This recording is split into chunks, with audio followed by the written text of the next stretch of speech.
Bab 71. Aku menawar 150.000 batu roh. Teriak Kai lantang. Semua orang sekali lagi melirik ke tempat Kai berada. Mereka terkejut ada seseorang yang bisa menawar lebih tinggi dari 7 keluarga bangsawan di ibu kota kekaisaran. Yun Qian yang baru saja merasa di atas angin kini menjadi geram kembali. Siapa itu yang berani menawar lebih tinggi dariku? Teriak Yun Qian dari lantai 2. La melirik seorang yang sedang berdiri tegap di antara kerumunan kultivator dan menyadari bahwa baju yang dipakai pemuda itu cukup mewah. Hahaha, hei orang miskin, dengan baju yang kamu pakai saat ini mana mungkin dirimu mempunyai batu roh sebanyak itu? Ejek Yun Qian. Gadis lelang itu mulai berpikir apa yang dikatakan Yun Qian itu masuk akal, Tuan Pendekar. Bukannya aku tidak ingin menjual ini padamu, tapi apa yang dikatakan Tuan Yun juga masuk akal. Ucap gadis lelang. Para kultivator yang ada di pelelangan juga ikut mengangguk setuju. Pakaian yang saat ini dipakai oleh Kai terbuat dari kulit binatang buas tingkat rendah, yang apabila dijual di pasar hanya bernilai 1.000 koin emas. Kai berdiam diri tidak menjawab melainkan pandangan matanya menatap di sebuah ruangan tertutup. Kai tersenyum kecil di balik topeng sambil memfokuskan tekanan miliknya kepada orang di dalam ruangan tertutup. Karena kontrol yang Kai miliki sangat luar biasa, hanya orang yang Kai targetkan yang bisa merasakan tekanannya. Ruangan tertutup di lantai 2 tiba-tiba meledak yang membuat seluruh orang di tempat lelang tersentak kaget. Boom! Apa yang terjadi? Aku tidak tahu. Ruangan master tiba-tiba meledak dengan sendirinya. Gadis lelang itu menjawab dengan penuh kecemasan. Saat debu yang menutupi ruangan mulai menghilang terlihat sebuah pelindung berwarna biru kecoklatan mengitari seorang pria paruh baya. Walaupun pria paruh baya itu terlindung oleh pelindung tingkat 4, nyatanya dirinya masih mengalami bekas luka di bagian dada. Pakaian pria paruh baya itu penuh dengan darah yang keluar dari mulut serta goresan di dadanya. Buah. Pria paruh baya masih mengeluarkan seteguk darah dari mulutnya, untungnya organ dalam dari pria itu tidak terluka. Gadis lelang yang saat itu sedang berada di atas panggung segera berlari untuk menolong masternya yang sedang terluka. Master minum pil ini. Pria paruh baya tanpa tahu langsung menelan pil yang diberikan gadis lelang padanya. Setelah beberapa detik berlalu luka yang dialami pria paruh baya perlahan sembuh. Pria paruh baya yang merupakan pemilik tempat lelang mengarahkan pandangannya pada pemuda misterius yang duduk di bangku 317 dengan penuh ketakutan. Fair, cepat kau jual telur itu padanya. Kita tidak bisa menyinggung orang seperti dia. Ucap master pemilik tempat lelang sambil terengah-engah. Tapi master, cepatlah. Gadis lelang itu mengangguk dan segera turun dari lantai 2 dan menjelaskan situasinya. Maaf, pria tadi merupakan pemilik rumah lelang ini. Saat hendak menerobos tadi terjadi sebuah kesalahan yang membuat master terluka parah. Semua orang mengangguk paham dan pelelangan pun berlanjut. Baiklah, karena tidak ada yang menaikkan harga lebih tinggi lagi, telur ini akan menjadi pemilik pemuda yang duduk di bangku 317. Meskipun Yun Qian kecewa ia tidak bisa berbuat apa-apa di dalam tempat pelelangan, jadi ia memutuskan untuk merebut telur itu dari tangan pria bertopeng saat pelelangan berakhir. Tampaknya hal yang sama juga akan dilakukan oleh keluarga Qin dan keluarga Su. Sementara Kai saat itu sudah menduga bahwa 7 keluarga tidak akan berdiam diri. Itu tadi merupakan barang terakhir dari rumah lelang kami, 1 bulan dari sekarang akan ada pelelangan lagi. Kai berjalan ke belakang tempat lelang untuk membayar 150.000 batu roh dan juga 100 juta koin emas untuk membayar benda yang ia tawar tadi. Setelah membayar semua itu Kai berjalan keluar tempat lelang layaknya orang bodoh. Kai saat ini sedang berjalan di jalan yang sepi sambil bersiul. Saat ia berada di hutan yang cukup lebat, dirinya dihadang oleh 2 orang. Yang satu merupakan pemuda yang cukup tampan, satunya merupakan pria paruh baya. Hei, Jika ingin hidup selamat cepat serahkan telur yang kau belu tadi. Ancam Yun Qian. Jika aku tidak mau. Yun Qian melirik Yun Xin di sampingnya dan mengangguk setuju, lalu mengambil sebilah pedang dari sarung pedang di belakang punggungnya dan melesat berniat menebas Zukai. Kai dapat menghindar dengan mudah tapi sayangnya, topeng yang ia pakai terkena hembusan angin dari tebasan pedang Yun Qian. Saat topeng terbelah menjadi dua, terlihat sosok Kai yang sangat tampan, dan juga dapat terlihat dari bentuk tulangnya, Zukai seumuran dengan Yun Qian. Jadi kau merupakan seorang pemuda sama sepertiku, aku bingung dari mana kau mendapatkan batu roh sebanyak itu. Bodoh amatlah, sekarang matilah dengan tenang. Yun Qian kembali melesat tapi saat ini ia menggunakan kecepatan penuhnya, haha. Berbahagialah, karena kau akan mati di tangan orang hebat sepertiku. Teknik keluarga Yun, tebasan api. Yun Qian memutar-mutar tubuhnya sambil memegang pedang lurus. Setiap putaran yang ia lakukan api yang muncul dari mata pedangnya semakin besar. Hiya! Yun Qian melesat ke arah Kai dengan pedang api menyala-nyala di tangan kanannya. Matilah! Duar! Tech! Lemah sekali. Hanya seorang pendekar kaisar puncak berani bersikap sombong di hadapanku. Maka rasakanlah akibatnya. Api neraka, bakar dia. Sebuah api biru yang muncul dari dalam tubuh Kai mulai membakar tubuh Yun Qian hingga menjadi debu. Proses itu terlalu cepat sehingga Yun Xin tidak menyadarinya. Saat tuan mudanya berubah menjadi abu, barulah ia tahu bahwa orang yang mereka lawan saat ini sangat kuat. Yun Xin berusaha dengan sekuat tenaga agar bisa lari, tapi tubuhnya sangat berat selama tertimpa sebuah benda seberat puluhan ton. Kai berjalan pelan ke arah Yun Xin sambil tubuhnya terus mengeluarkan tekanan Dewa Naga, yang membuat gravitasi di sekitarnya menjadi semakin berat. Hal itulah yang membuat Yun Xin tidak dapat menggerakkan tubuhnya. Saat jaraknya dan Kai hanya terpaut 10 meter, Yun Xin mulai pasrah dan menerima bahwa hidupnya tidak akan lama lagi. Ini hanya peringatan kecil dariku, kuharap di masa depan nanti keluarga kalian tidak dapat berpikir dulu sebelum bertindak. Kai menepuk pundak Yun Xin dan menarik aura tekanan yang ia keluarkan dan menghilang begitu saja. Brok, Yun Xin terjatuh dengan tubuh bagian bawahnya yang basah akibat air kencing miliknya. Seumur hidupnya baru kali ini Yun Xin bertemu dengan orang yang semenakutkan Kai.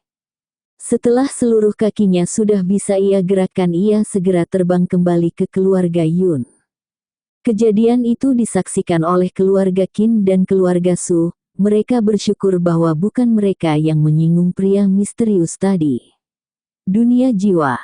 Selesai membunuh Yun Qian, Kai segera pindah ke dunia jiwa karena sudah tidak sabar memakan makanan yang Bibi Yao buat.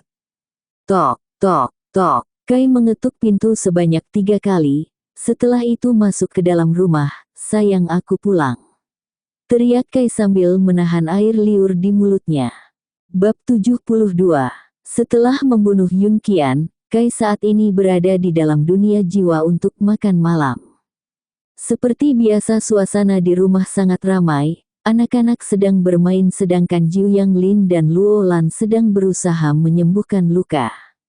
Yo dan Bibi Yao sedang menyiapkan makan malam di dapur. Setelah mendengar bahwa Kai telah pulang, Bibi Yao bergegas menyiapkan makanan dan menyuruh Yi untuk meletakkan makanan di atas meja. Semua terjadi dalam sekejap, tepat setelah Kai memasuki ruang makan, semua makanan telah tersusun rapi di atas meja. Berbagai lauk dan juga sayuran enak terlihat di sana yang membuat Kai tidak dapat menahan air liurnya. Kai kemudian memanggil semua orang dan mengajak mereka semua makan malam. Akhirnya suasana malam hari terasa sangat menyenangkan. Karena malas untuk mencari penginapan di luar, Kai memutuskan untuk bermalam di dunia jiwa. Setelah selesai menidurkan anak-anak, Kai, Yi, Bibi Yao, dan Jiu Yang Lin memutuskan untuk tidur bersama. Mereka tidak mantap-mantap karena Kai merasa belum cukup kuat untuk menjaga anak-anaknya nanti. Satu malam berlalu dan matahari mulai terbit, Kai keluar dari dunia jiwa dan langsung bergegas ke Sekte Seribu Pedang. Tapi ketika dirinya hendak masuk ke pusat kota ada seorang pria berumur 42 tahun mencegahnya, dan di belakang pria itu terdapat puluhan orang yang telah mencapai nirwana realem. "Apakah kau yang kemarin membunuh Kianer?" tanya pria paruh baya dengan nada tidak bersahabat. Awalnya Kai bingung, lah tidak ingat pernah membunuh orang dengan nama Kian, tapi setelah melihat sesosok pria paruh baya di barisan paling belakang lah segera tahu bahwa orang yang ada di depannya saat ini merupakan keluarga Yun. "Oh, jadi kau ayah dari anak goblok yang kemarin menyerangku?" "Ya, akulah yang membunuhnya." Pria yang merupakan ayah Yun Qian menjadi sangat marah mendengar pernyataan yang barusan Kai ucapkan. "Apa kau tahu bahwa pemuda yang kemarin kau bunuh merupakan tuan muda dari keluarga Yun?" Kai melihat patriark keluarga Yun di depannya terus bicara hingga membuatnya mengantuk. "Hoam, Pak Tua, apa kau sudah selesai berbicara?" "Maaf, aku sedang buru-buru jadi aku akan memberimu keringanan."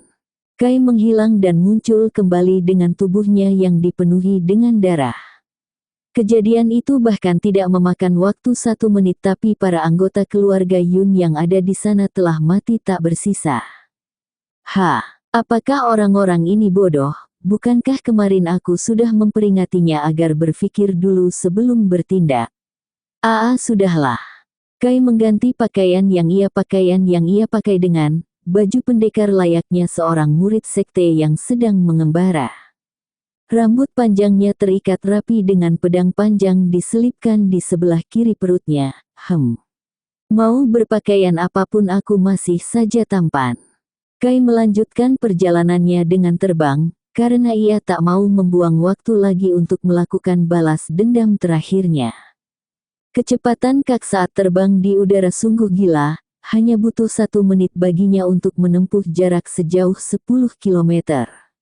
Lah turun di dekat sebuah bar tak jauh dari pintu masuk pusat kota, lah memasuki bed itu dengan wajahnya yang tertutup sebuah kain berbentuk kerudung.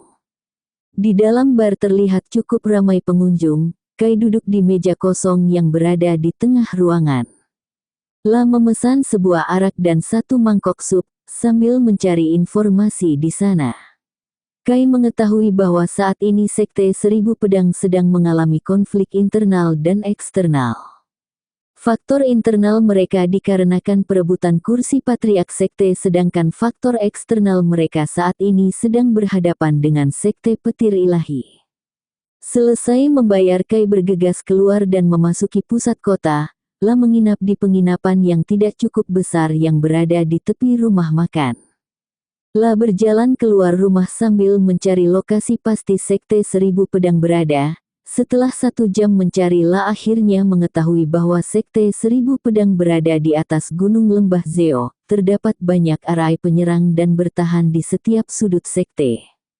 Tapi bagi Kai yang merupakan seorang master arai tingkat suci menengah arai seperti itu tidak ada apa-apanya. Kai terbang dan melaju ke arah Sekte Seribu Pedang berada. Lah turun di depan sebuah tangga yang sangat tinggi menjulang ke atas. Setelah diperhatikan, tangga tersebut merupakan jalan masuk Sekte Seribu Pedang. Tanpa pikir panjang Kai langsung menaiki tangga tersebut. Gunung besar setinggi 8 km di atas permukaan tanah itu tidak membuat Kai kekalahan sama sekali. Lah berjalan santai hingga membutuhkan waktu 15 menit untuk sampai di pintu masuk. Pintu masuk Sekte Seribu Pedang terbuat dari lelehan batu roh dan terukir sebuah pedang panjang di dalamnya. Kai berjalan mendekat ke arah murid yang sedang menjaga pintu masuk sekte. Murid itu memakai baju ungu, yang berarti ia merupakan seorang murid luar. "Oi!" Murid itu langsung mengarahkan pandangannya kepada Kai dengan waspada. Seketika ia langsung bertanya, "Siapa kau? Bagaimana bisa kau berada di sini?" Bukankah di sana ada tangga? Tentu saja aku naik dari sana bodoh." "Oh, kau benar juga, ada urusan apa kau kemari?" Murid luar itu bertanya sambil menggali harta karun di hidungnya. Cepat menyingkir atau aku akan membunuhmu. Kai mencoba memasuki pintu masuk sekte tapi dihadang oleh murid luar yang menjaga pintu sekte. Aku peringatkan sekali lagi padamu, jika tidak ingin mati cepat menyingkir. Bagaimana jika aku tidak mau? Pemuda itu masih tetap berdiri menghadang jalan di depan Kai dengan wajah sombongnya. Kai menghela nafas panjang, menamparkan pria di depannya hingga membuat kepala pria itu pecah. Akhirnya berjalan masuk ke dalam sekte, sampai di depan sebuah arena pertempuran melihat ratusan murid sedang berkumpul di sana.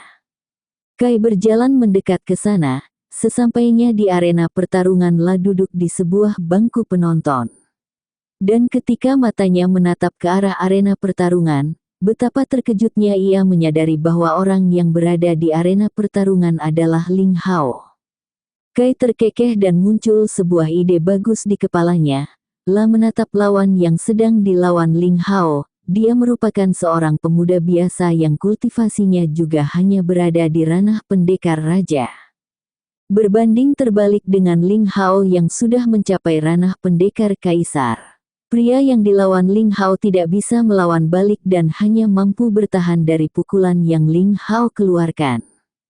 Kai mengangkat jari telunjuknya dan mengarahkannya pada salah satu kaki Ling Hao. Wus! Sebuah sinar seperti laser bergerak cepat menyerang kaki Ling Hao dan membuat lubang sebesar peluru di kakinya. RGGH! Semua orang terkejut dengan teriakan Ling Hao. Semua orang seketika mengarahkan pandangannya pada orang yang sedang Ling Hao lawan. Hei, apa kau lihat bagaimana pria itu membuat senior Hao terluka? Tidak, aku tidak tahu. Kai juga menggunakan teknik jiwa miliknya untuk mengendalikan jiwa milik pria yang sedang Ling Hao lawan. Kesadaran pria itu sekarang sudah dalam kendali Kai. Langsung menyerang Ling Hao yang sedang mencoba menghentikan rasa sakit di kakinya. Di balik saku pria itu, terdapat sebuah racun yang sangat mematikan. Kai menyadari hal itu seketika langsung menyeringai kejam. Mengambil racun di saku pemuda yang ini sedang ia kendalikan. Racun yang berupa sebuah bubuk hitam langsung Kai lemparkan ke arah wajah Ling Hao.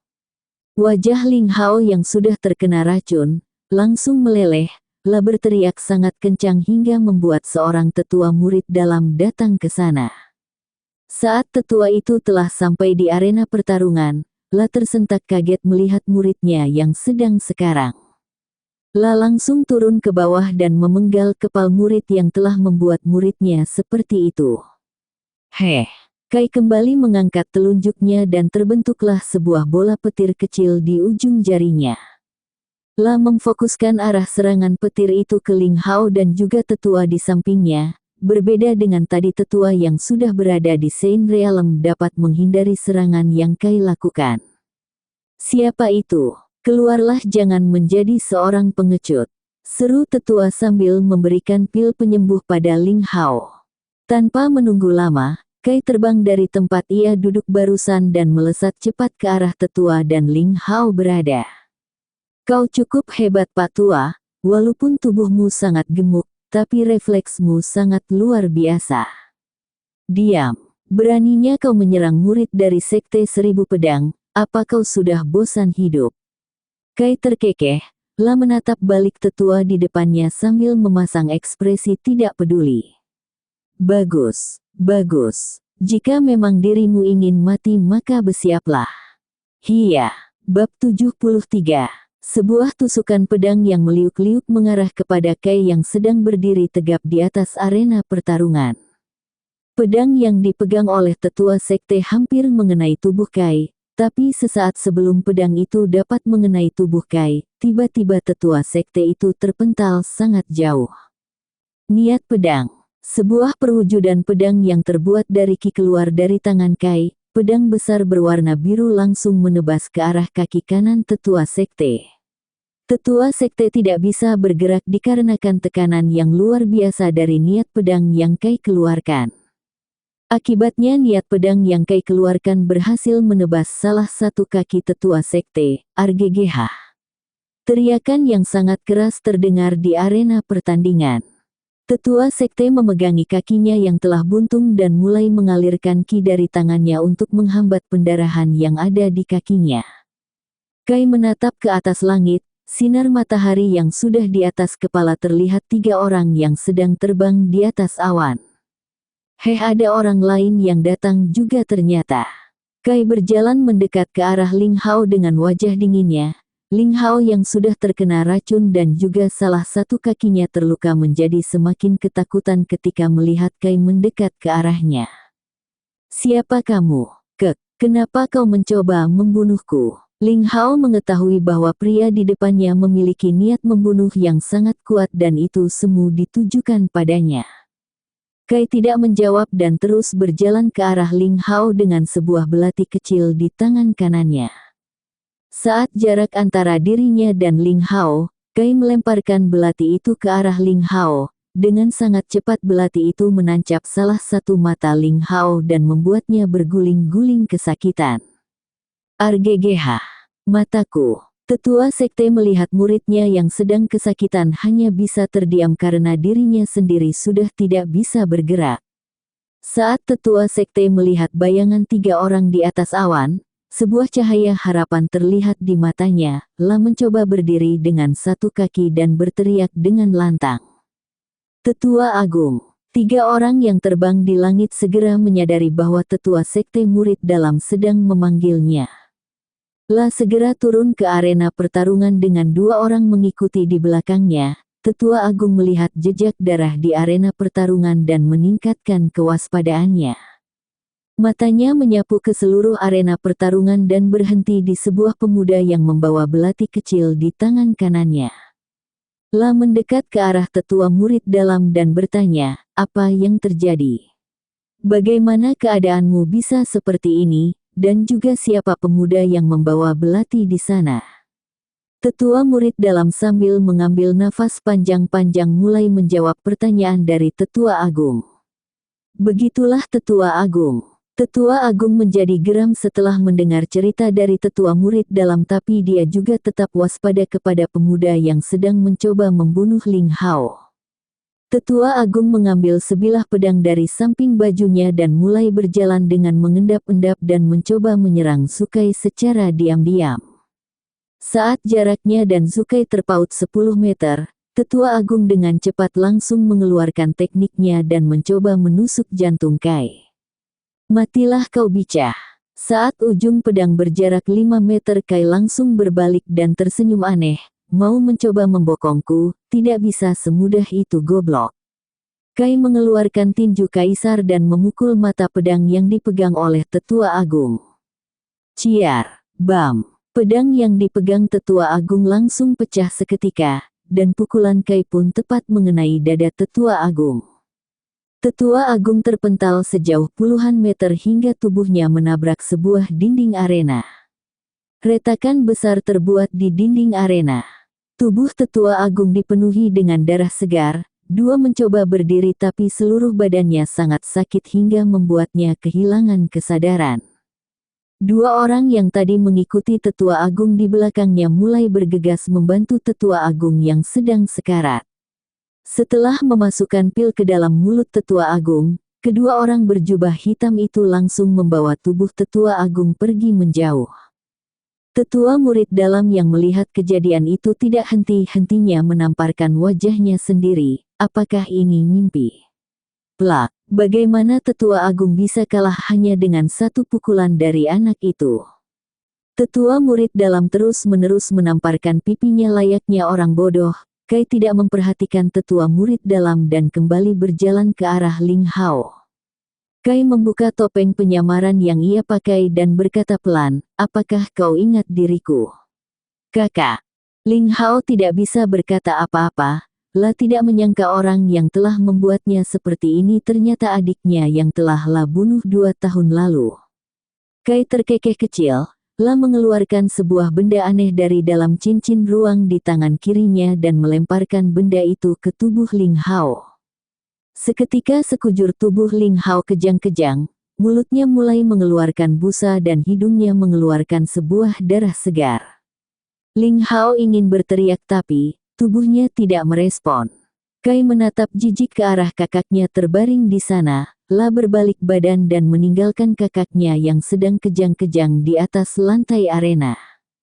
La terbang tinggi di atas awan dan meninggalkan Sekte Seribu Pedang. Bagaimanapun La dan Sekte Seribu Pedang tidak mempunyai dendam apapun.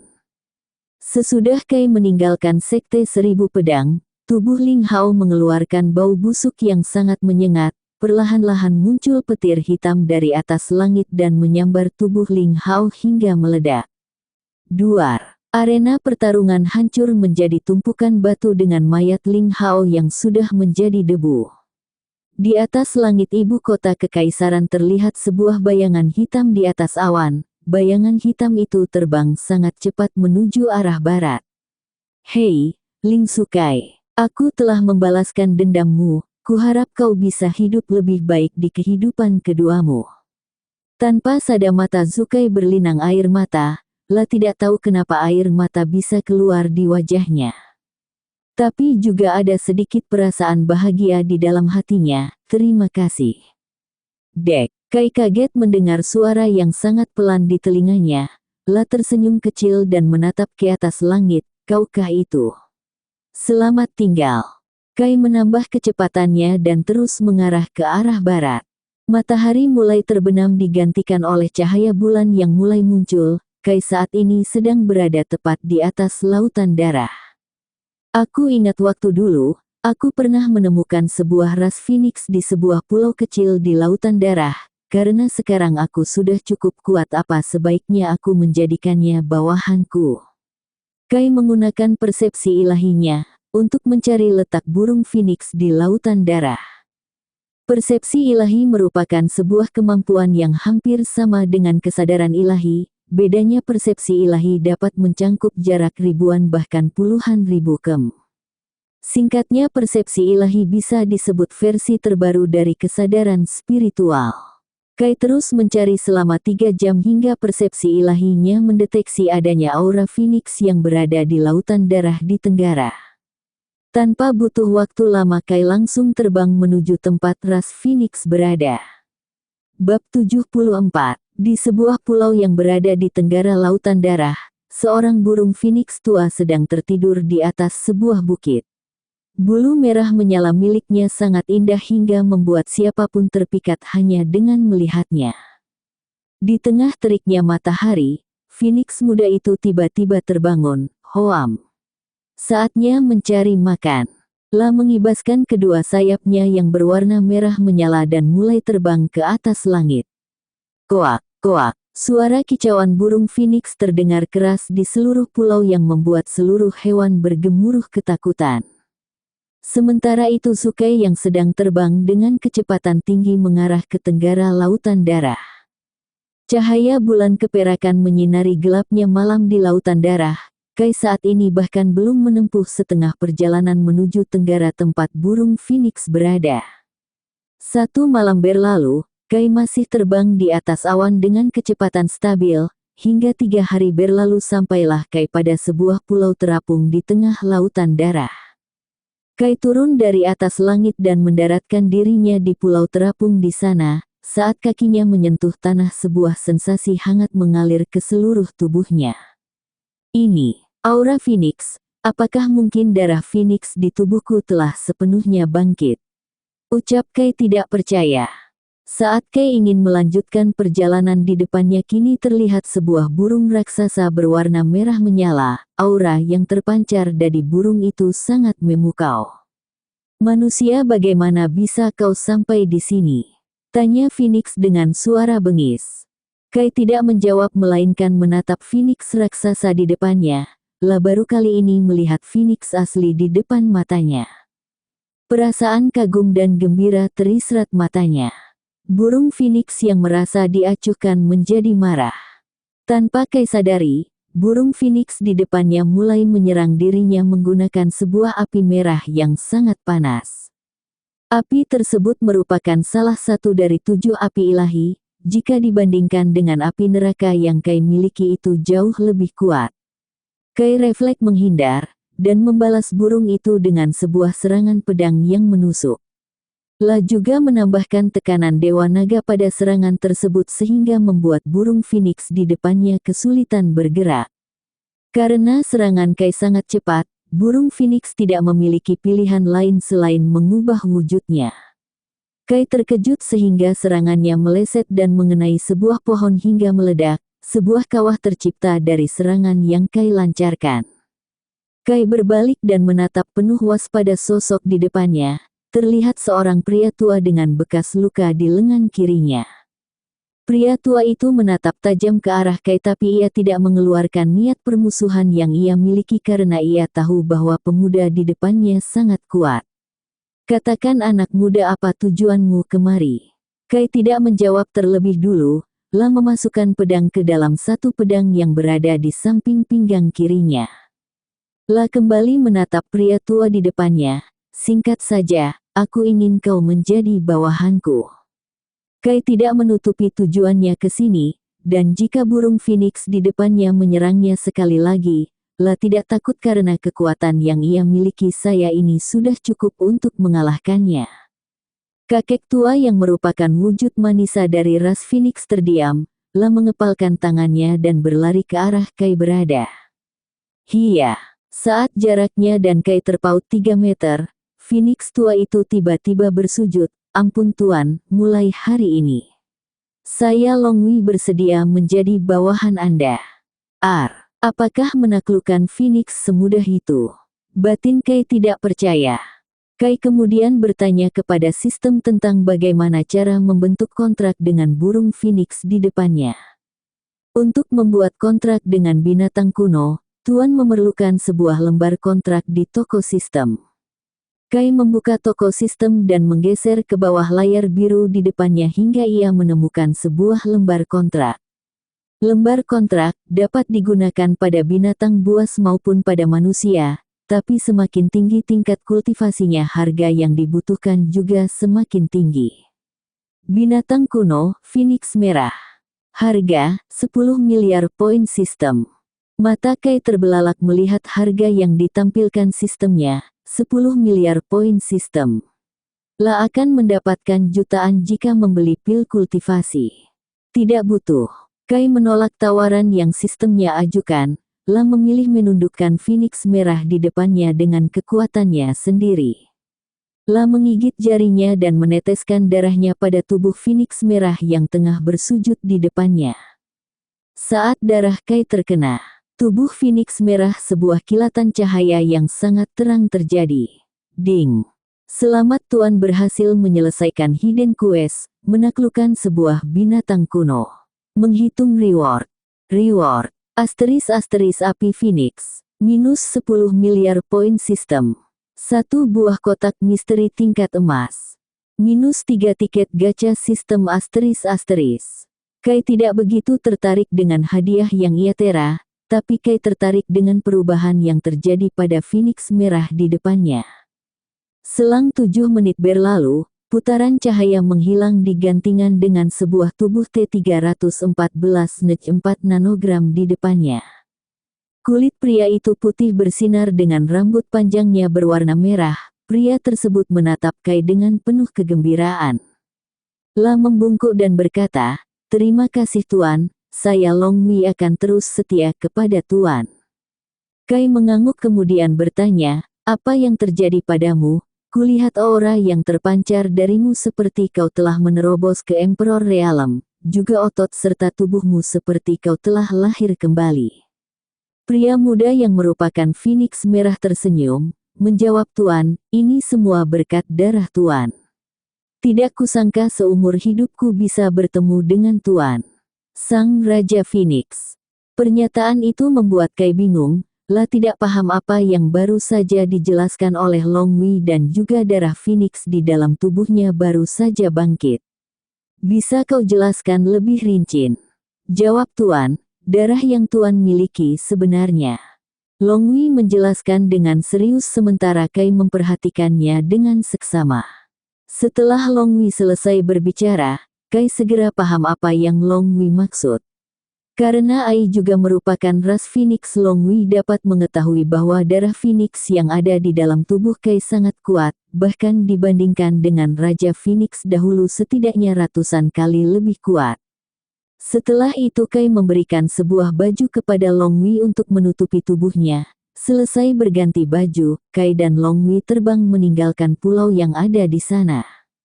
Di dalam pulau semua binatang buas yang tinggal di sana bersorak gembira, kuak.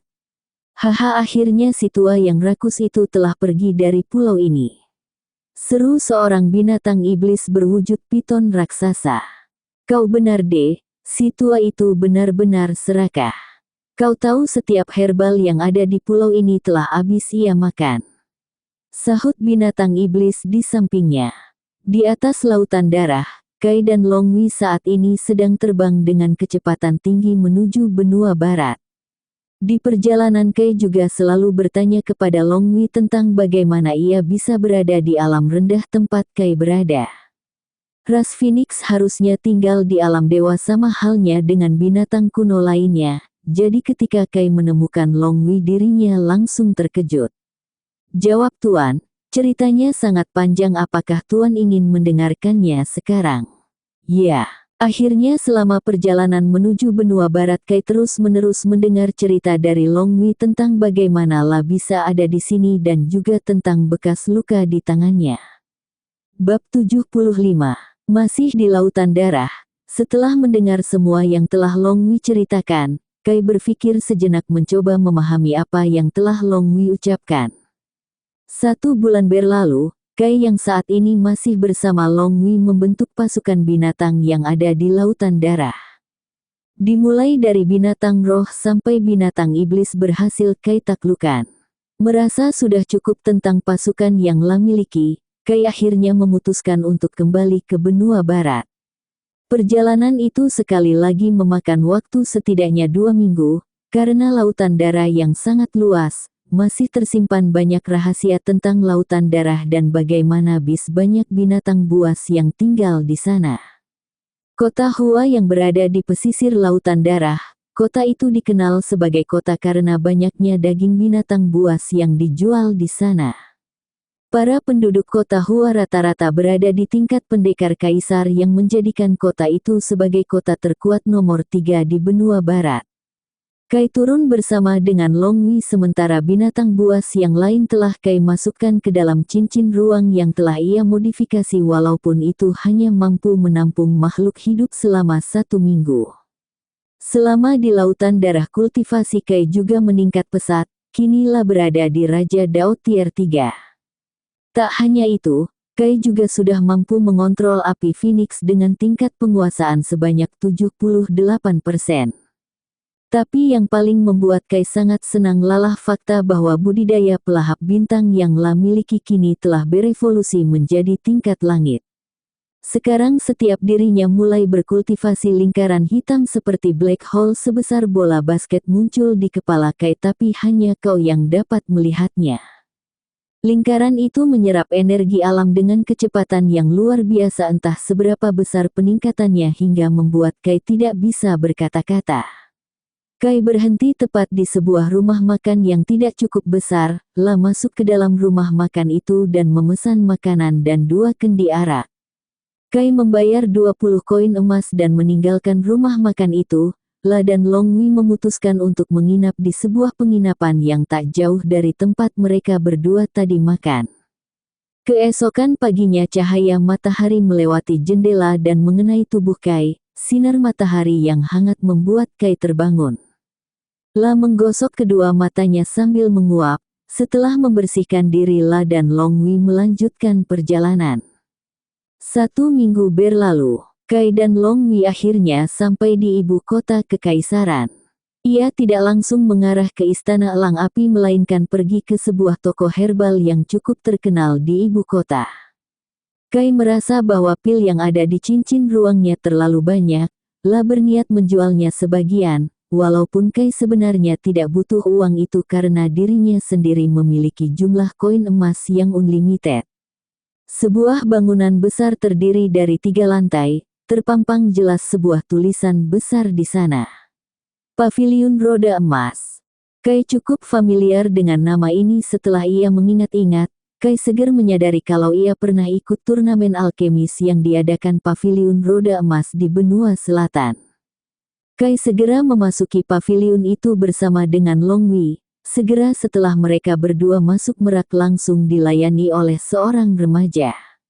"Dua tuan ini, apa kalian ingin membeli pil atau menjual pil? Atau kalian sedang mencari sesuatu di paviliun kami?" tanya pemuda itu sopan. "Segera panggil manajermu. Aku ingin menjual pil." Segera pemuda itu berlari ke lantai atas untuk memanggil manajernya. Selang 10 menit berlalu turun seorang pria tua dari lantai atas. Pria tua itu dengan hormat menyapa Kai serta bertanya, "Tuan muda, apakah Anda yang berminat menjual pil di sini?" Kai tidak menjawab, mengeluarkan 10 kantong pil dari cincin ruangnya. Setiap kantong pil berisi 1000 pil bumi dan ada 3 kantong uang berisi pil langit kelas binatang 2. "Ini." Manajer toko terdiam, menatap pria muda di depannya, berkata, "Tunggu sebentar tuan muda." Manajer paviliun segera berlari ke lantai atas dan mengambil sebuah cincin ruang yang berisi 10.000 batu roh. Kai mengangguk kemudian menjual pil di tangannya dan segera pergi meninggalkan paviliun roda emas. Setelah keluar dari paviliun Kai langsung terbang ke arah istana diikuti oleh Long Wei di belakangnya. 10 menit berlalu Kai telah sampai di pintu gerbang. Tapi ditahan oleh kedua penjaga istana. "Siapa dirimu? Cepat berikan kartu identitasmu." Kai memberikan kartu identitasnya berwarna emas membuat penjaga di depannya segera berlutut dan membiarkannya masuk. "Maafkan hamba yang mulia. Tidak apa-apa, kau bisa berdiri." Kai menepuk pundak penjaga itu dan langsung masuk ke dalam istana. Di dalam istana dirinya disambut oleh banyak orang karena mereka semua sudah mengetahui wajah Kai. "Yang mulia telah datang," teriak seorang pelayan di dalam aula istana. Mendengar itu semua orang segera berjejer rapi menyambut kedatangan Kai ke istana. Pintu aula terbuka. Semua orang segera membungkuk, berkata, "Selamat datang Kaisar Kai." Kai mengangguk menyuruh mereka berdiri. "Baiklah, kalian semua bisa berdiri." Kai menaiki kursi raja dengan penuh wibawa, memandang ke bawah dan berkata, "Bagaimana keadaan benua barat sekarang?" Yang Jihui maju ke depan dan menjawab, "Benua kita sekarang menempati posisi pertama sebagai benua terkuat di alam rendah." "Dan bagaimana dengan para muridku? Untuk sekarang kultivasi mereka terhambat di ranah pendekar suci, rata-rata dari mereka sudah berada di ranah pendekar suci. Ada beberapa yang masih terhebat di ranah pendekar kaisar, dan ada satu murid yang telah menembus nirwana realem." Kai sudah mengetahui siapa itu karena dari semua muridnya ialah yang paling berbakat. Apakah dia Lingsa? Yang Jihui mengangguk menandakan apa yang Kai katakan benar. "Panggil dia kemari, aku akan memberinya hadiah kecil." Yang Jihui segera memerintahkan seseorang untuk memanggil Lingsa untuk datang ke dalam istana. 1 menit kemudian datang seorang wanita muda memakai baju putih bersinar dengan seorang prajurit yang memanggilnya tadi. Lingsa segera membungkuk dan bertanya, "Kenapa guru memanggil saya?" "Mendekatlah." Lingsa menuruti apa yang Kai katakan, mendekati Kai dengan tubuh bergetar. Dalam hatinya ia sangat gembira dapat melihat wajah gurunya dari dekat. Jika dilihat dari usia Kai hampir sama dengan Lingsa, jadi walaupun Kai menjadi gurunya, Lingsa memiliki perasaan terpendam pada Kai tapi tahu bahwa dirinya tidak layak untuk Kai, karena terlalu lemah. Kai memberikan sebuah cincin ruang pada Lingsa yang berisi sebuah pedang dan keterampilan bela diri, dan juga beberapa pil kultivasi. Selesai memberi Lingsa hadiah, Kai juga memanggil Long Wei untuk mengajarkan para muridnya mengantikan dirinya. Kai tidak memiliki banyak waktu sebelum bencana yang dimaksud pria misterius datang, jadi ia berpikir untuk menggunakan waktunya untuk berlatih berkultivasi.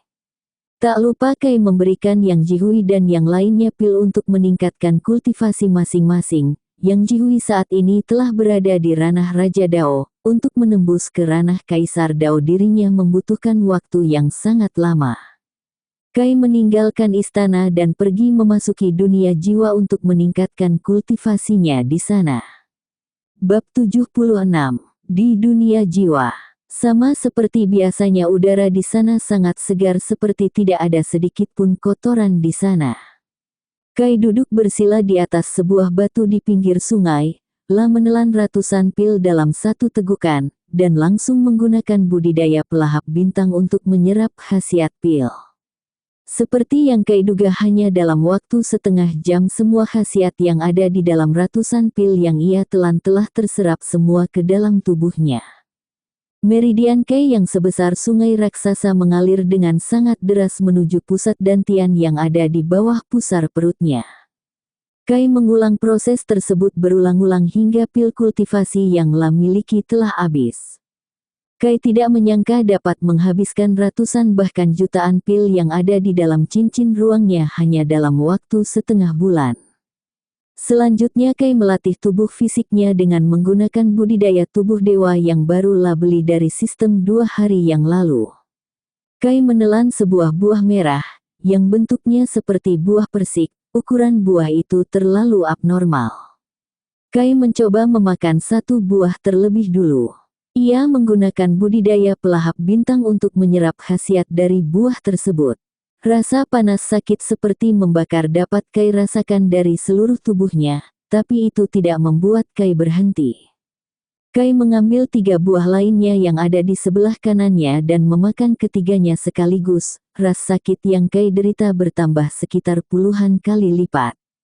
Proses itu terjadi selama 4 hari hingga Kai membuka matanya, perlahan tubuhnya mengeluarkan cairan hitam pekat dan berbau busuk.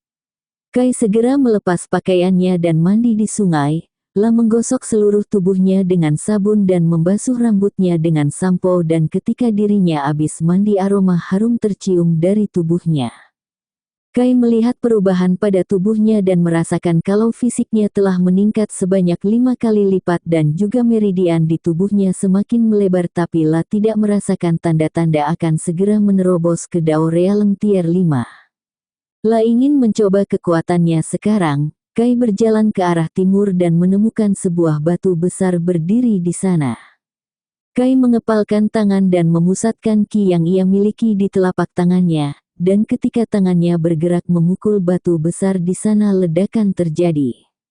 Bam! Batu besar itu ternyata berubah menjadi puing-puing kecil. Tak berhenti di situ, Kai terus-menerus menguji semua tekniknya satu persatu hingga membuat taman yang indah itu menjadi genangan kawah raksasa. Semua teknikku telah meningkat pesat, sudah saatnya aku keluar dari dunia jiwa ini. Sebelum Kai meninggalkan dunia jiwa, lah mampir sebentar ke rumah dan mengisi perut di sana. Sayang, aku datang. Pintu terbuka memperlihatkan sosok pria tampan dengan baju hitam yang selalu lah pakai. Pedang hitam panjang terselip di pinggang kirinya. Lah melihat bahwa di dalam rumah sangat sunyi, tidak ada suara sekalipun di sana. Yier, Yaoer, Liner. Di mana kalian? Kai terus mencari sambil menggunakan persepsi ilahi hingga sebuah energi ki dapat ia rasakan dari jarak 7 meter di depannya yang merupakan sebuah ruangan dapur. Apakah di sana ada sebuah arai pembatas? Apa yang sedang mereka rencanakan? Kai berjalan pelan menuju dapur tempat energi ki berada, lah merobek arai pembatas menggunakan pedang panjang di samping pinggangnya dan menebas arai tersebut hingga terbelah menjadi 2. Kai membuka pintu dapur dan melihat Yi, Yao, dan Lin sedang memasak bersama di sana. Dari mereka bertiga tubuh Jiu Yang Lin terlihat sangat berantakan, mulai dari rambut hingga rok panjangnya terlihat kotor serta lusuh. Apa yang kalian lakukan? Mereka bertiga terkejut dan membalikkan badan masing-masing. Ketiganya mengungkapkan senyum canggung dan berkata, hehe. Kai GG, apa yang sedang kau lakukan di sini? Bukankah aku yang seharusnya bertanya? Kenapa kalian bertiga ada di sini dan kemana anak-anak pergi? Sebuah kerutan wajah terlihat di wajah tampan Zukai, La membalik badan dan segera keluar mencari anak-anak. Tak jauh dari rumah mereka ada sebuah danau yang sangat indah tempat biasa anak-anak bermain. Moon dan Kun bersama dengan anak-anak lain sedang bermain di dalam danau. Tawa dan senyum mereka terlihat jelas bahwa semuanya terlihat sangat bahagia. Beberapa menit setelah mereka bermain, muncul sebuah bayangan hitam dari dalam danau. Bayangan itu semakin besar hingga muncul di permukaan. Wah! Semua orang segera berteriak kencang, bahkan Lin Hao yang biasanya suka mencari perhatian kini lari terbirit-birit dengan celana deasteris lemnya yang tertinggal di danau. Ternyata bayangan hitam itu adalah Kai yang mencoba menakuti anak angkatnya, tak bisa menahan tawa. Ia melihat anak-anak lain juga ikut berlari meninggalkan Moon dan Kun sendirian di danau. Kun memeluk Moon untuk berlindung sedangkan Moon tetap dengan wajah biasa saja menatap Kai di depannya. Ayah, apa yang kau lakukan? Kai tersenyum canggung dan mengajak Moon dan Kun kembali ke rumah.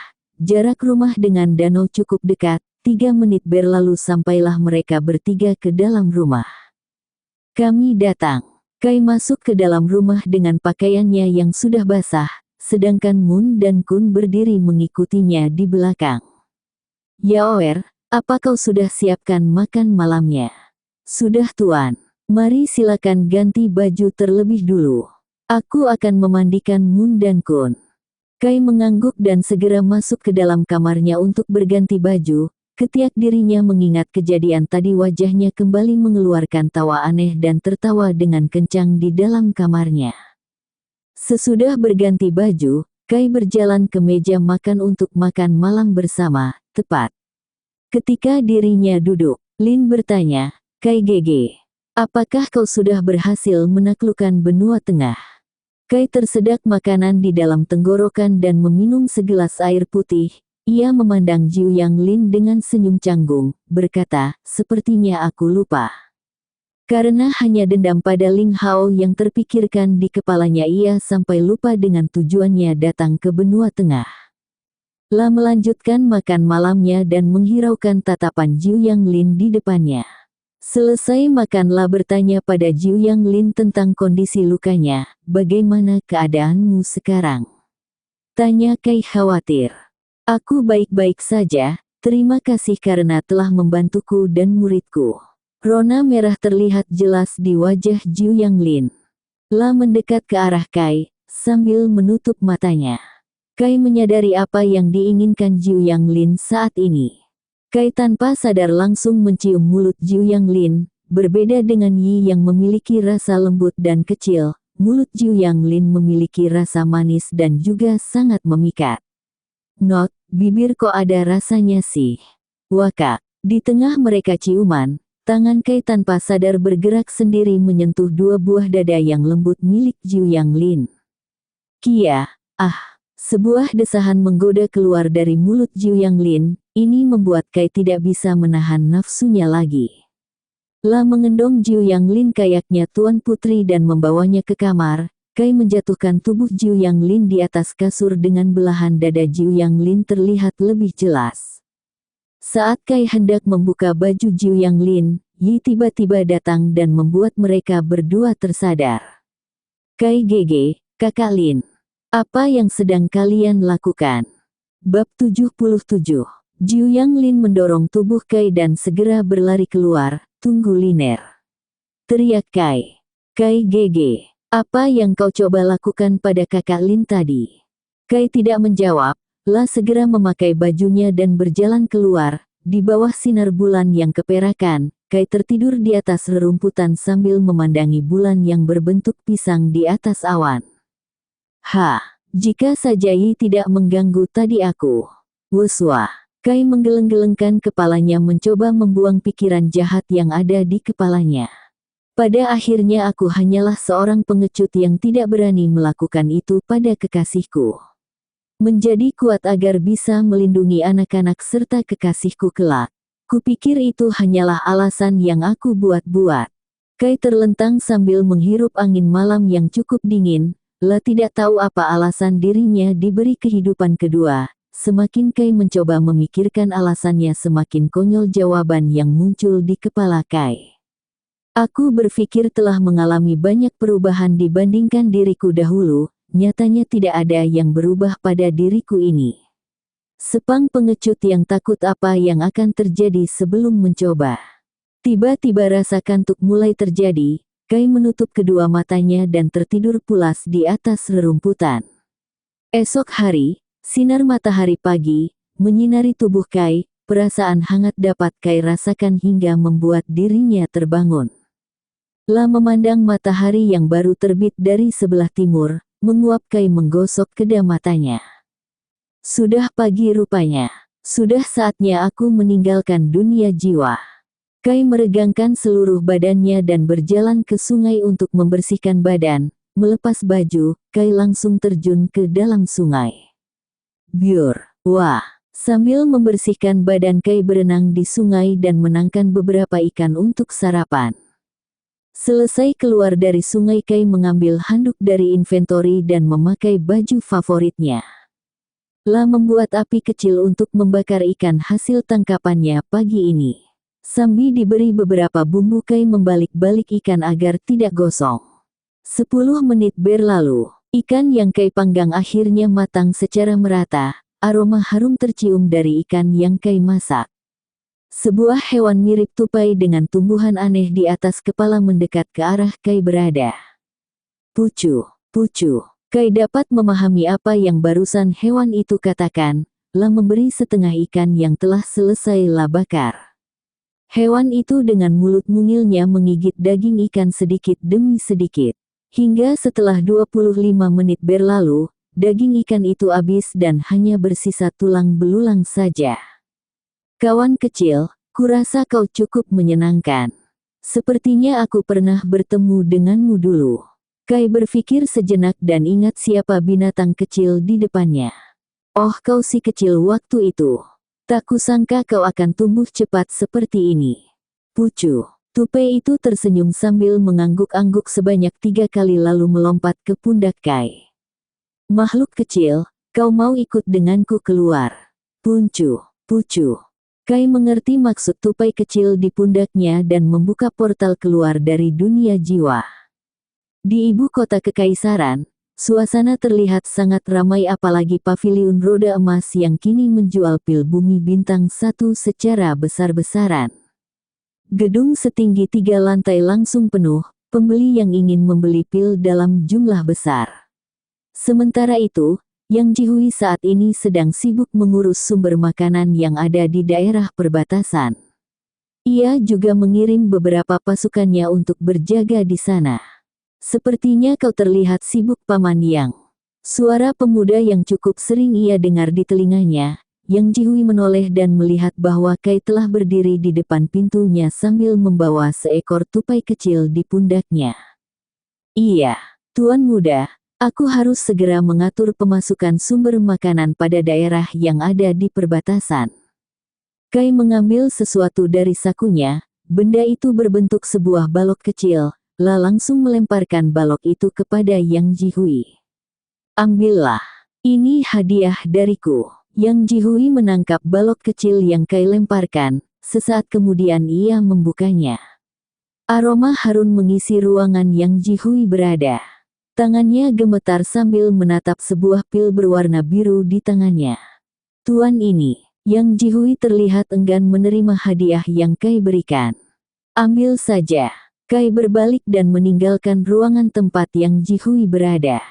Di lautan darah sebuah pusaran air yang sangat besar terlihat di sana. Badai petir bergemuruh dan terjadi ombak yang sangat dahsyat diikuti sebuah gumpalan hitam besar keluar dari pusaran air. Gumpalan besar itu ternyata seorang binatang buas mirip nyamuk dengan badannya yang sangat besar seukuran burung elang.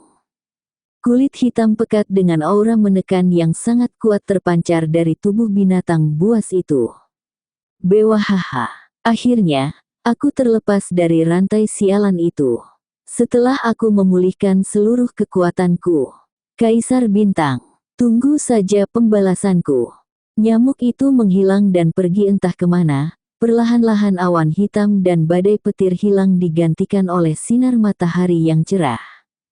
Kembali ke tempat Kai, La saat ini berada di sebuah mansion tak jauh dari istana, mengeluarkan Longwi dan beberapa binatang lainnya. Tiba-tiba sebuah energi negatif terdeteksi oleh persepsi ilahinya. Kai berdiri dengan tubuh bergetar sesaat lah memandang ke arah utara tempat lautan darah berada. Aura ini tidak mungkin kan? Kai mengepalkan tangannya erat dan terbang dengan kecepatan penuh ke arah utara meninggalkan Longwi dan yang lainnya di mansion. Terbang memandang awan hitam di sekitarnya serta petir yang terus-menerus bergemuruh membuat perasaan Kai semakin tidak enak. Ia terus-menerus menambah kecepatan hingga titik tertingginya. Wus! Aura negatif semakin kuat saat Kai mendekat ke arah lautan darah. Saat jarak lautan darah hanya terpaut 5 km, tiba-tiba aura penindasan yang sangat kuat menekan tubuh Kai. Walaupun Kai tidak terpengaruh dengan aura itu tapi ada sesuatu yang familiar dengan aura yang mengenai tubuhnya. Saat Kai hampir sampai di lautan darah, tiba-tiba aura itu menghilang. Kai terkejut dan terus menggunakan persepsi ilahinya untuk mencari sumber aura itu berada. Tapi naas, Kai hampir tidak dapat mendeteksi aura itu seakan hilang di telan bumi. Menghela nafas panjang, Kai menatap awan hitam di atas langit perlahan menghilang, sinar matahari hangat mengenai kulit Kai. Hahaha, Kai terengah-engah dengan nafas berat. Berbalik Kai kembali ke mansion tempat tinggalnya. Setelah Kai meninggalkan lautan darah, tepat di pusaran air keluar kembali gumpalan hitam tetapi ukurannya lebih kecil yang berjumlah ribuan bahkan hampir puluhan ribu. Mereka semua terbang berlawanan arah dengan Kai menuju suatu tempat.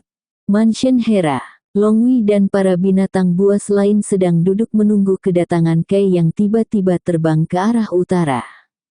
Malam tiba, cahaya bulan menerangi Mansion Hera. Longwi dan yang lainnya dengan patuh menunggu kedatangan Kai di halaman mansion. Sesaat Longwi merasakan aura Kai perlahan mendekat, lah menatap langit di utara sambil melihat bayangan hitam di atas langit mendekat ke mansion. Tuan telah datang. Bab 78. Kai mendarat di halaman mansion tepat di depan Longwi dan yang lainnya menunggu. Kenapa kalian masih menunggu di luar? Kami menunggu kedatangan Anda Tuan. Kai mengajak mereka masuk ke dalam mansion karena hari sudah malam. Sesaat Kai bertanya, di mana Pon? Pon, oh apakah yang Tuan maksud adalah binatang imut itu? Ya, jawab Kai singkat. Sebenarnya hewan kecil tadi, lari ke dalam hutan. Karena gerakan binatang kecil itu terlalu cepat jadi kami semua kehilangan jejaknya saat berada di dalam hutan. Jelas Longwi, terlihat sedikit jejak ketakutan di wajah tampannya. Apa? Kai segera berbalik dan memasuki hutan untuk mencari Pon. Dengan mata elang miliknya ia dapat melihat kegelapan hutan dengan jelas layaknya siang hari. Matanya menatap ke segala arah sembari terus-menerus mengeluarkan kesadaran spiritualnya. Jauh di kedalaman hutan terdengar suara arus sungai yang mengalir deras diikuti oleh kicauan burung dan juga lolongan serigala.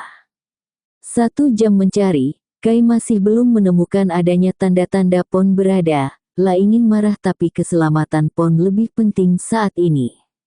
Sisi terdalam hutan, lebih gelap dan cahaya bulan tidak dapat masuk dikarenakan dedaunan yang lebat. Berbeda dengan sisi dalam hutan, bagian hitam terdalam sangat sunyi hanya terdengar suara mendesis dari semak-semak. Di dalam kesunyian itu Kai merasakan udara dingin mengenai kulitnya. Menggunakan elemen cahaya, Kai membuat sebuah pedang yang ia selipkan di pinggang kirinya mulai bersinar. Mencabut pedang dari sarungnya, Kai menggunakan pedang cahaya sebagai penerangan. Sesaat aura Pon terdeteksi oleh persepsi ilahinya. Selanjutnya, Kai segera berbalik berbelok menuju ke sisi timur hutan tempat di mana aura Pon terdeteksi olehnya. Mengaktifkan langkah angin, kecepatan Kai bertambah 4 kali lipat, butuh waktu sekitar 7 menit hingga Kai sampai di sebuah gua yang bagian pintunya tertutup oleh dedaunan. Mendekat, Kai menginjak sebuah jebakan yang membuat mata Arai di pintu gua aktif. Sebuah semburan api keluar dari mulut gua. Secara refleks Kai menghindari serangan itu dengan mudah. Akhirnya bola api berukuran raksasa mengenai pohon besar yang berada tepat di belakang Kai. Tak berhenti sampai di situ, muncul kembali serangan api secara terus-menerus. Mengambil sebuah kertas dan pena, Kai melukis sebuah kata-kata kuno dan melemparkannya ke arah pintu gua. Ses! Sebuah kilatan berwarna perak terjadi sesaat. Kai merasa bahwa Arai yang terpasang di pintu gua telah menghilang. La Seger menggunakan kesadaran spiritual dan memfokuskan pada gua yang berada di depannya. Aura dari Pon yang masih samar-samar tadi kini menjadi lebih pekat. La segera bergegas masuk ke dalam gua.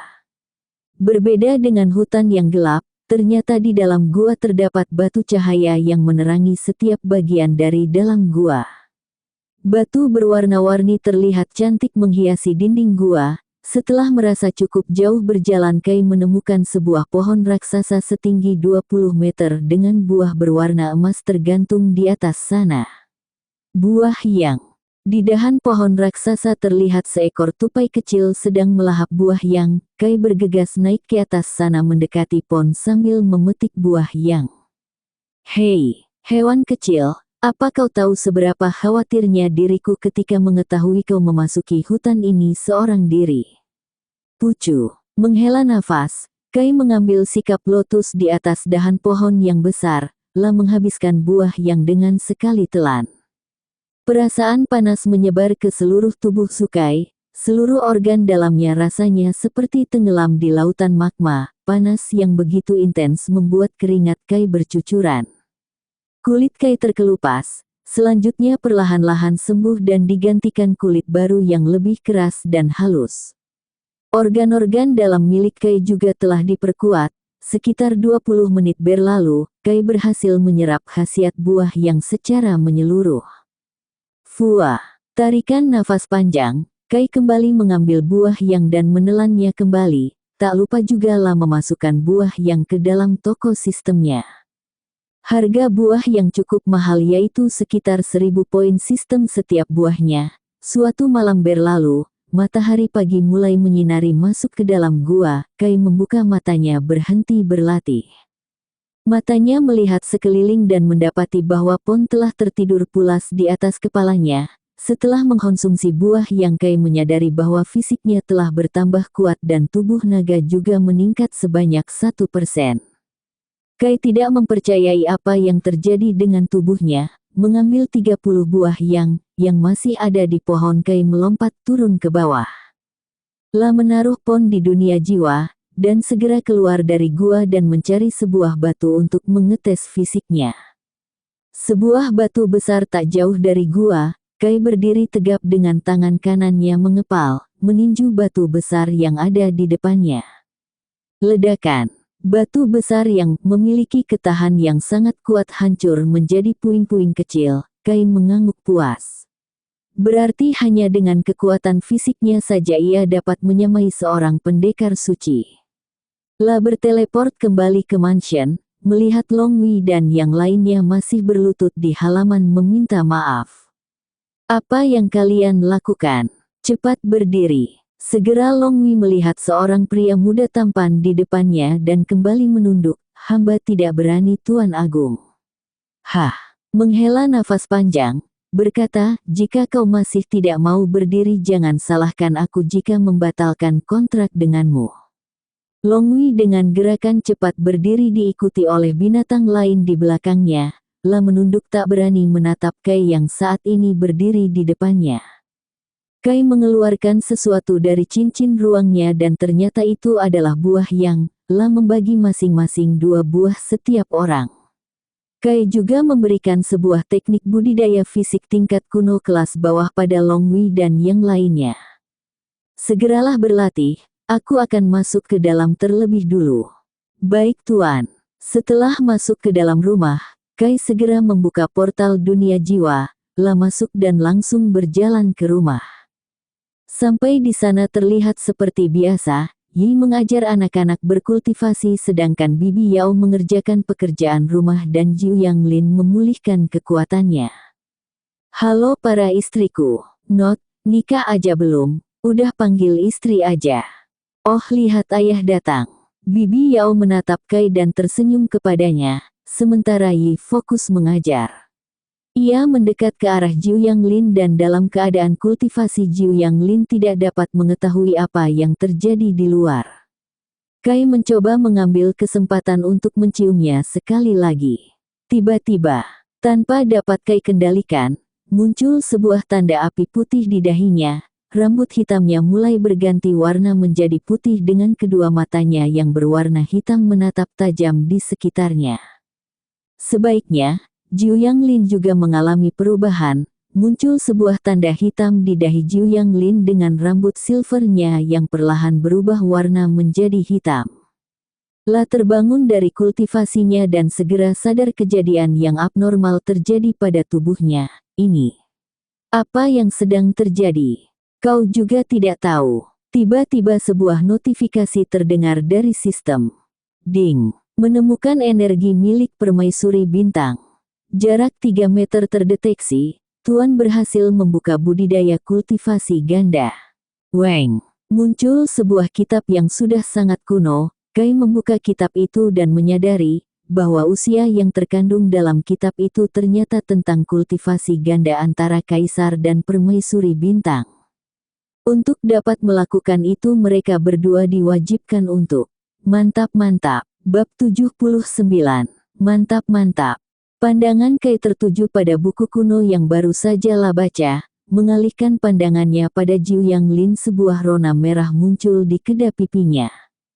Anu, Liner, apakah kau pernah melakukan itu? Tanya Kai malu-malu. Itu, apa yang kau maksud Kai Gege? Mengalihkan pandangannya ke samping, Kai menyerahkan buku kuno di tangannya pada Jiu Yanglin. Melihat sikap aneh yang Kai tunjukkan, Jiu Yanglin mulai penasaran, La mengambil kitab kuno yang baru saja Kai serahkan dan membacanya. Halaman pertama, Jiu Yanglin membaca dengan tatapan serius, lembar demi lembar terus La balik. Di halaman terakhir, Jiu Yanglin menutup kitab kuno dan menatap Kai yang berada di depannya. La memandang tajam ke arah Kai, mulutnya terbuka tapi ia tidak bisa berkata-kata. Apa yang kau lakukan? Ayo cepat masuk ke dalam kamar. Ajak Jiu Yanglin dengan nada serak.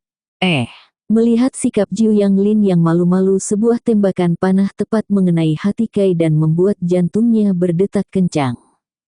La mendekat ke arah Jiu Yanglin, mengangkat tubuhnya dan berjalan masuk ke dalam kamar Jiu Yanglin. Lilin menyala, Kai menaruh tubuh Jiu Yanglin di atas kasur, memperhatikan setiap lekuk tubuh Jiu Yanglin semakin membuat Kai tak kuasa menahan nafsunya. Apa yang kau lakukan? Cepatlah. Tapi aku tidak tahu caranya. Kai menyela. Apa bagaimana bisa kau tidak tahu? Kedua alis Jiu Yanglin mengkerut. Tunggu sebentar. Ia membuka toko sistem dan mencari buku yang mengajarkan tentang mantap-mantap. Setelah mencari selama 1 menit, Kai menemukan sebuah buku bertuliskan, Ica-Ica Tactics. Tanpa ragu-ragu kau membeli buku itu dan mempelajarinya, sebuah gambaran muncul di kepala Kai.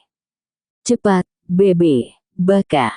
Jiu Yanglin mendorong tubuh kami dan mulai pergi meninggalkan kamarnya. Ketika ia berdiri, sebuah tangan besar menahan dan menariknya kembali ke dalam kasur. Apa yang? Sebelum selesai berkata, Kai tiba-tiba mencium mulutnya dan mulai meraba-raba P4 udara besar milik Jiu Yanglin. Sensasi empuk yang baru pertama kali Kai rasakan.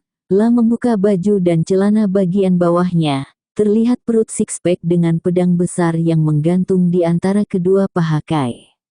Not, buung apa tuh men? Jiu Yanglin tersentak kaget melihat benda besar panjang yang ada di tubuh Kai. Wajahnya semakin memerah. Menutup mata, La membayangkan bagaimana jika benda itu masuk ke dalam tubuhnya. Kai kemudian dengan lembut mulai membuka baju Jiu Yanglin, nafsunya yang sudah tidak tertahan membuat adik kecilnya berdiri.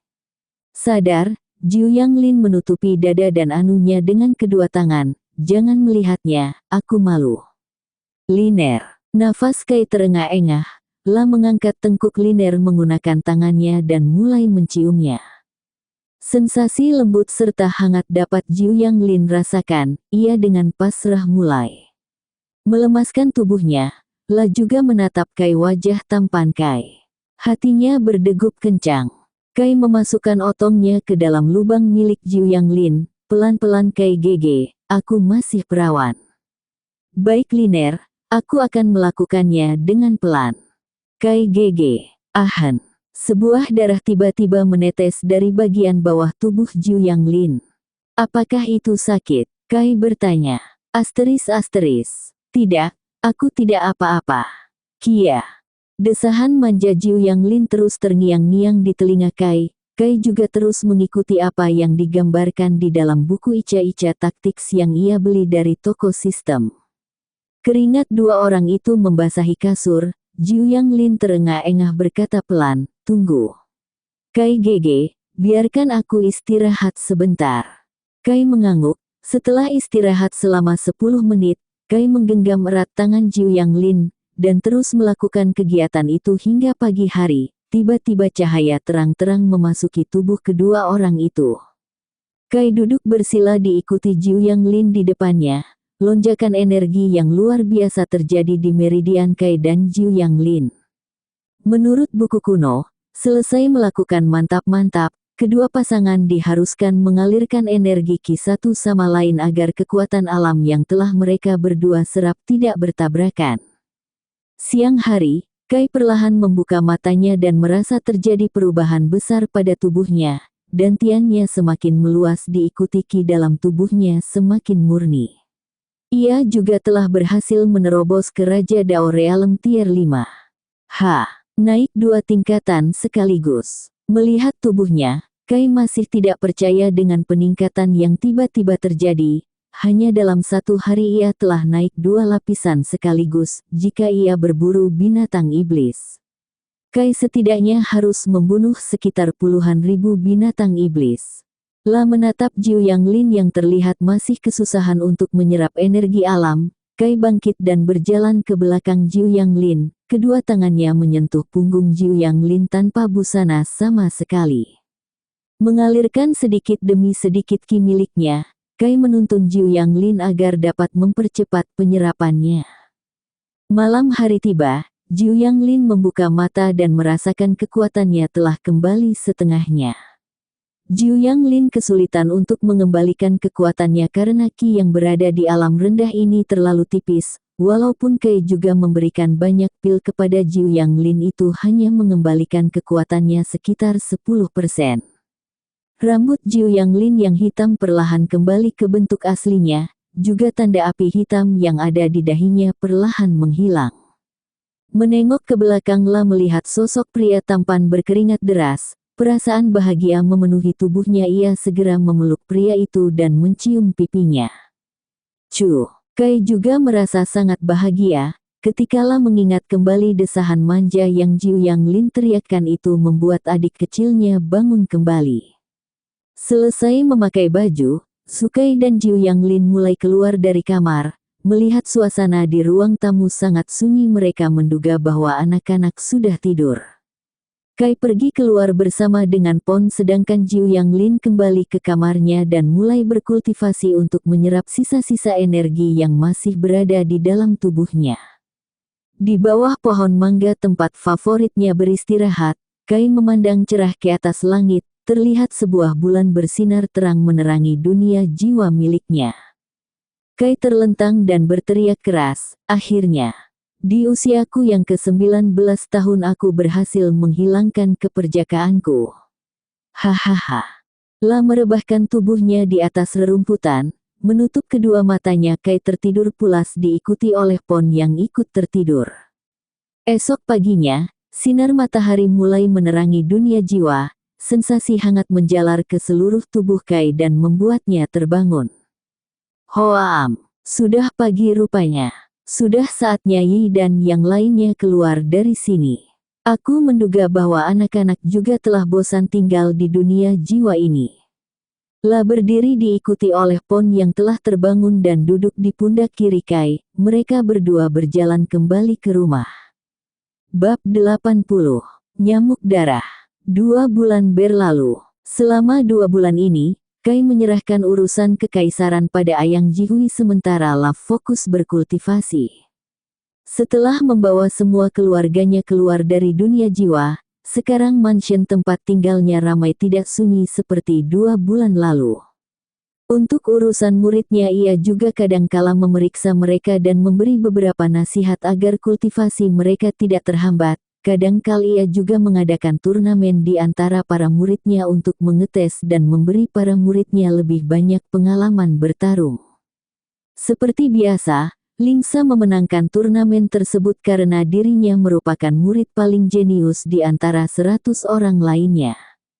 Setiap 1 minggu sekali Kai melakukan kultivasi ganda bersama Jiu Yang Lin. La juga pernah melakukan dengan Yi beberapa Kai, tapi ia tidak pernah melakukan mantap-mantap dengan Bibi Yao. Di dalam kamar, Kai terlihat sedang duduk bersila sambil mengkonsumsi beberapa pil dan mulai mengaktifkan budidaya pelahap bintang. Wus! Tarikan angin kuat menyerap aliran ki alam sejauh ribuan meter jauhnya. Walaupun begitu karena ki yang ada di alam rendah terlalu tipis budidaya pelahap bintang tidak terlalu berguna.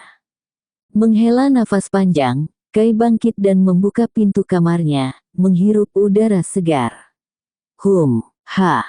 Keluar dari rumah terlihat halaman cukup sepi. Moon dan Kun serta anak-anak sedang berada di Akademi Star Sun. Kai menyekolahkan mereka di akademi agar mereka semua memiliki banyak teman dan memiliki kenangan masa kecil yang indah. Kai melangkah keluar dari rumahnya, tiba-tiba aura kematian yang pekat menyelimuti seluruh dataran benua barat. Tepat ketika dirinya merasakan aura kebencian dan rasa haus darah yang sangat pekat, Kai langsung terbang ke arah sumber aura itu berada. Di pesisir lautan darah terlihat segerombolan makhluk hitam bersayap mirip seperti nyamuk dengan ukuran tubuh raksasa. Desa yang dekat dengan pesisir laut, mulai mengevakuasi diri satu persatu beraliran kencang menuju tempat yang aman. Sayangnya mereka hanyalah orang biasa bukan seorang kultivator, hanya dalam waktu tak sampai 5 menit semua orang tewas dengan kondisi tubuh mengering kehabisan darah. Darah segar. Sudah alam aku tidak merasakannya. Seekor nyamuk dengan ukuran paling besar menatap jauh ke selatan, aura yang kuat dan mendominasi terus-menerus keluar dari tubuh hewan itu. Sesaat seorang nyamuk berukuran lebih kecil mendekat ke arahnya. Lapor Ratu, setelah saya selidiki. Kita saat ini tengah berada di alam rendah yang disebut dunia kultivator. Tanah yang kita pijaki saat ini berada di wilayah benua barat. Nyamuk besar itu menatap tajam ke belakang mengangguk puas dengan kerja bawahannya. Cepat berkumpul, kita akan segera membunuh seluruh manusia yang ada di benua ini. Dan terus-menerus membunuh hingga semua manusia yang ada di alam kecil ini musnah.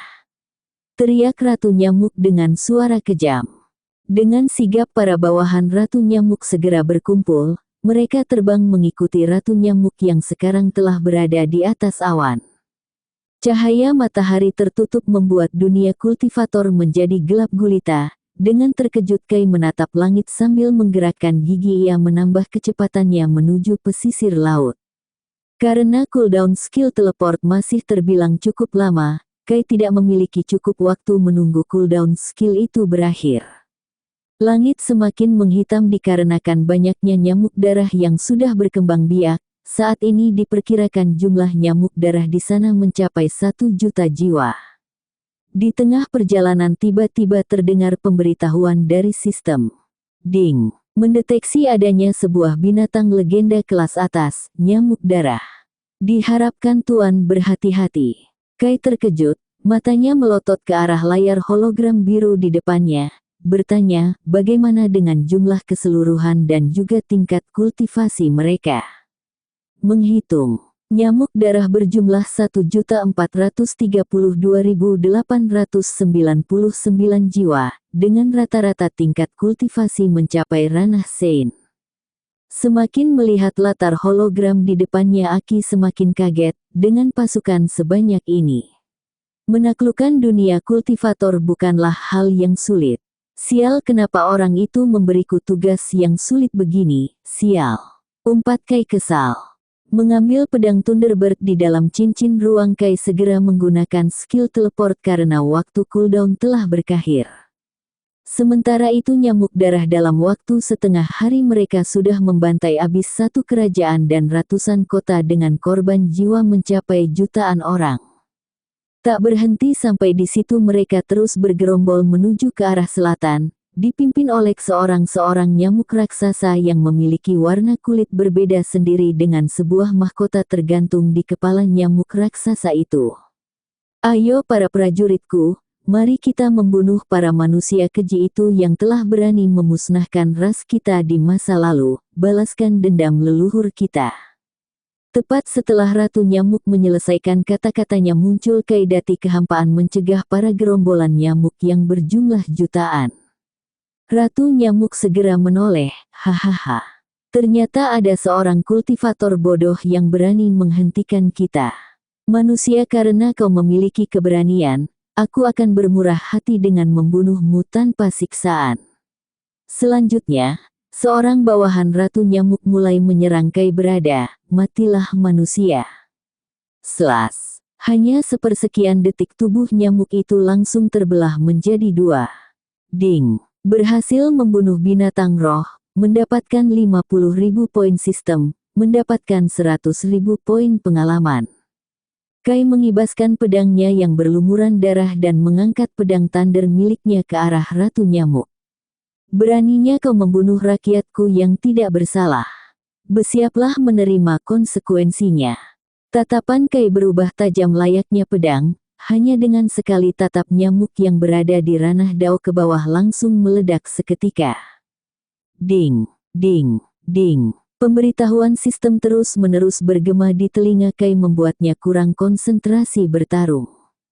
Ratu Nyamuk cukup terkejut melihat para bawahannya meledak satu persatu, menatap pemuda di depannya yang hanya berada di ranah Raja Dao. Ratu Nyamuk sebenarnya meremehkan kekuatan pemuda itu. Tidak kusangka, kau sangat kuat. Sepertinya aku terlalu meremehkanmu. Mengeluarkan sebuah benda menjijikan dari mulutnya, Ratu Nyamuk langsung menerbangkan benda itu dan berubah menjadi aura yang diserap setiap anak buahnya. Gawat, sadar akan kelalaiannya, Kai segera menghentikan perubahan yang terjadi pada nyamuk darah di depannya. Ah, sial, aku terlambat. Lonjakan aura yang sangat kuat memenuhi hutan yang memisahkan kerajaan satu dengan yang lainnya.